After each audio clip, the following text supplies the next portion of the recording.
Hello, everyone, ladies and gentlemen. I'm delighted to be with you today. So I'm Matthias Gemelik. I teach at Mainz University, and I'm going to be talking to you about General Delphin de Benet, who represented France at the Nuremberg trials. But just a few comments. First of all, about the French delegation that was put together for the trials, so that we get all of that clear. So in 1945, after the London Conference, when the Allied powers agreed on organizing a major trial against the leaders of the Nazi Party, and to create, for the first time in history, an international court, which was the IMT, and different delegations were chosen. In the four countries, so the United States, Great Britain, the Soviet Union, and France, the preparations began. On the French side, it was the Ministry of Justice that was choosing the team that would represent France and recruit the staff.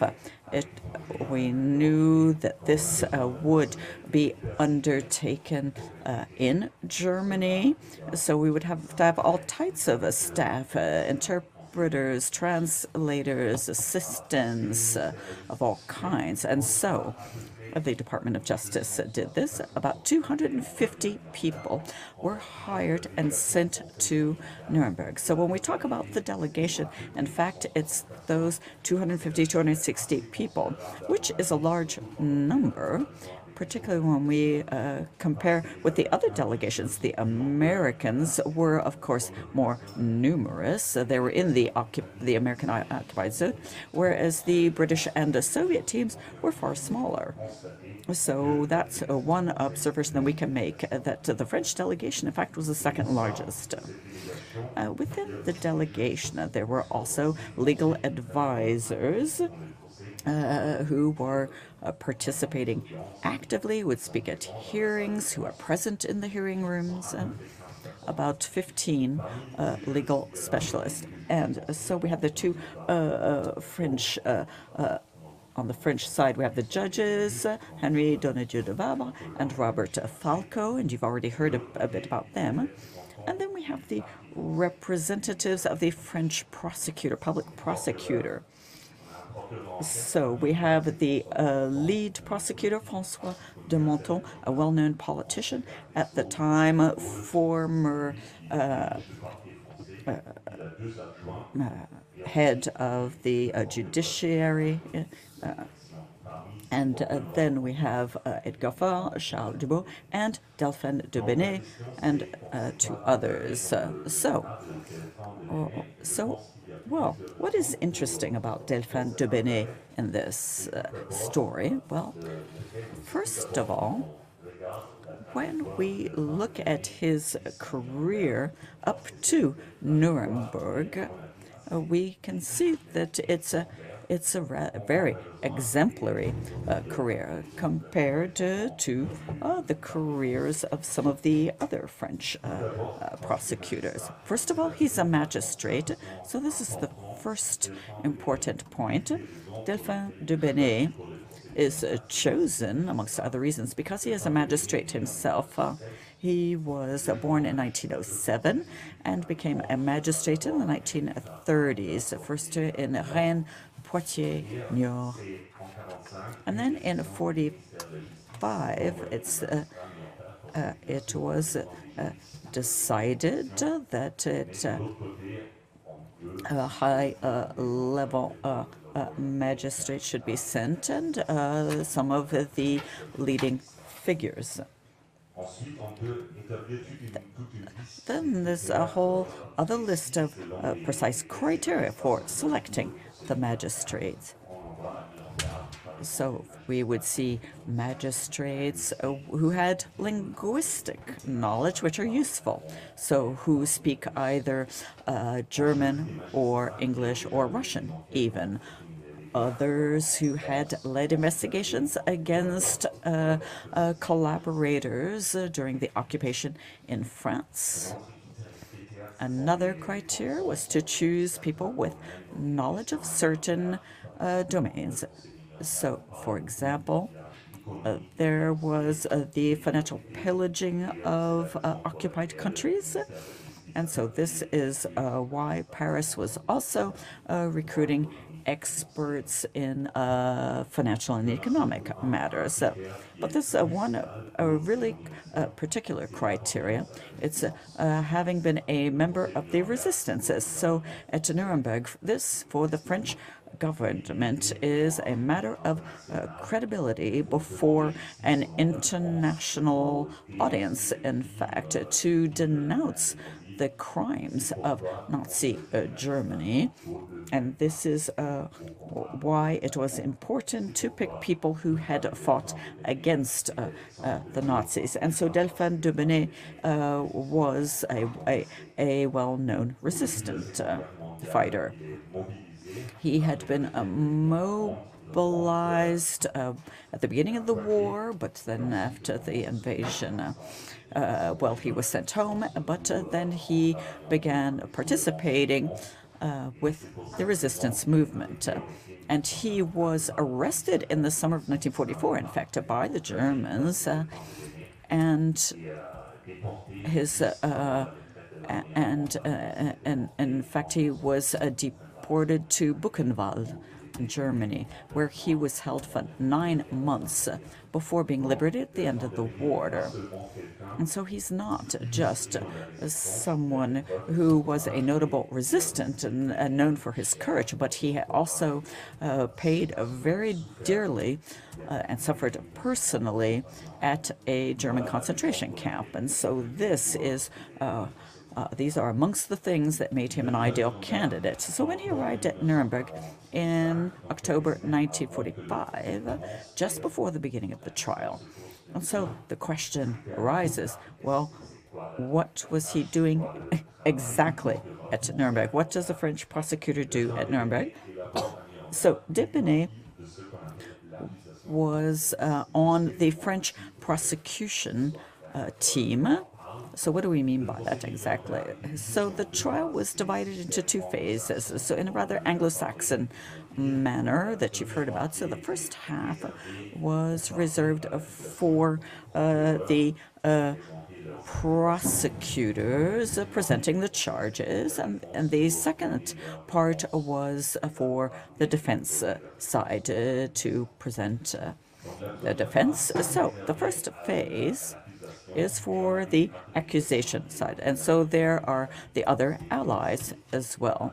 And the 4 delegations agreed that each delegation should speak one after the other. So the Americans began, then came the British, then the French, and finally the Soviets. So there was this whole phase of the trial that was set aside for the French prosecutors to speak, starting in December 1946, and then 3 weeks later, the French prosecutors had completed their presentation, and so their assessment of the situation and the German crimes. And so this was also the opportunity for the French side to distinguish themselves from the other allies. And I think this is why the Debenay's case is interesting, because he himself, he embodied and defended the ideas of the French prosecutors. Let me give you an example of that. One of the characteristics of the French prosecution was the collective culpability, the collective guilt. This is something that the French were putting forward, and that François de Menthon put forward, and that we can see all across the statements of the French side. So that, yes, we have these 20 indicted people, but at the same time, it was considered an international forum to insist on the fact that the guilty parties are not just these 20 people, but the German people, the entire German nation. And so and so the French were in open disagreement with the other delegations. For the Americans and the British, their idea was around that there had been a plot, that the accused were part of a conspiracy, that they had tricked the German population, that they seized power and then started a war. So that was the position of the Anglo-Saxons at Nuremberg. So there was no broad guilt for German society. And on the Soviet side, the guilty were the fascist clique, who were allied with industrialists and bankers, and that had subjected the German workers. So they were also against the idea of a guilt of the entire German people. And so it was only the French who were putting forward this idea. There was a political intention behind this, because the reconciliation was far off. It was also a personal matter for the prosecutors. And so this is why Delphin Dubenet is quite an example, because when he talked about the collective guilt of the Germans, he was speaking from his personal convictions, and so he defended this position several times. And he stayed at Nuremberg until the end of the trial, nearly. Then he returned to France, and he became a prosecutor in Nyon in the 1950s, and then a judge, and then at the Court of Appeals in Paris. And then, well, he gave quite a few conferences, particularly at the anniversaries of the Nuremberg trial. And so this is a theme that we find again and again in his memoirs, that the French prosecution wanted to pursue the guilt of the German people. And so this was definitely the position of the French prosecution.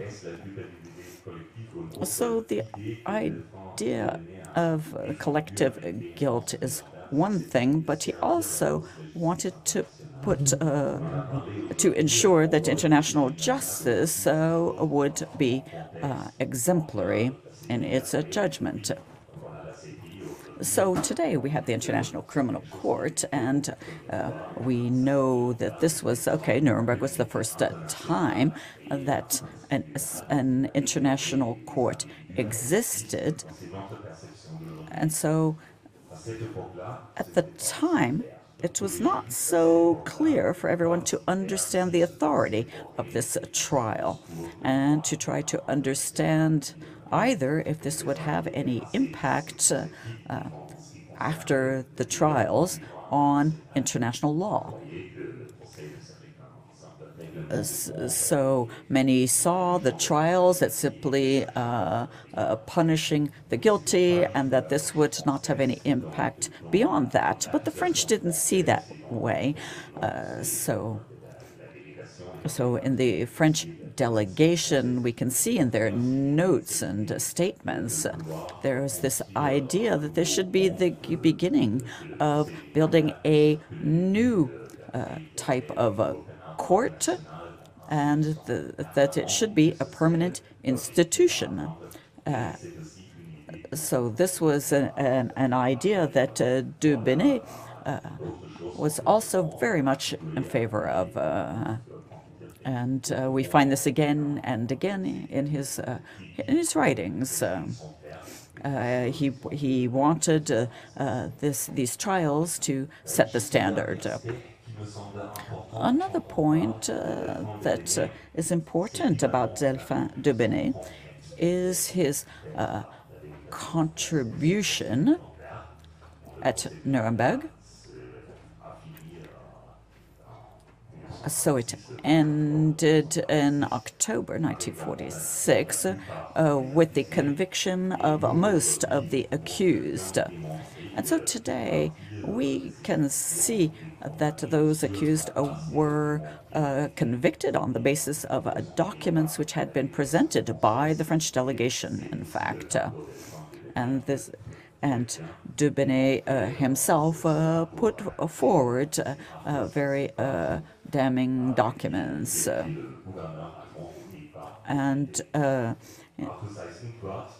So Inckvart, the German head of the Netherlands, who was involved in the cross-examination, here the accused comes to the bar, the lawyer asks questions, and then a prosecutor asks questions who tries to refute the version of the accused. And so Inckvart, well, it was questioned by Delphin de Bene after the defense, and he presented several documents about the execution of hostages in the Netherlands, the deportation execution of Jews, and the pillaging of the Netherlands. And when we look at all of the papers, well, this led to his conviction.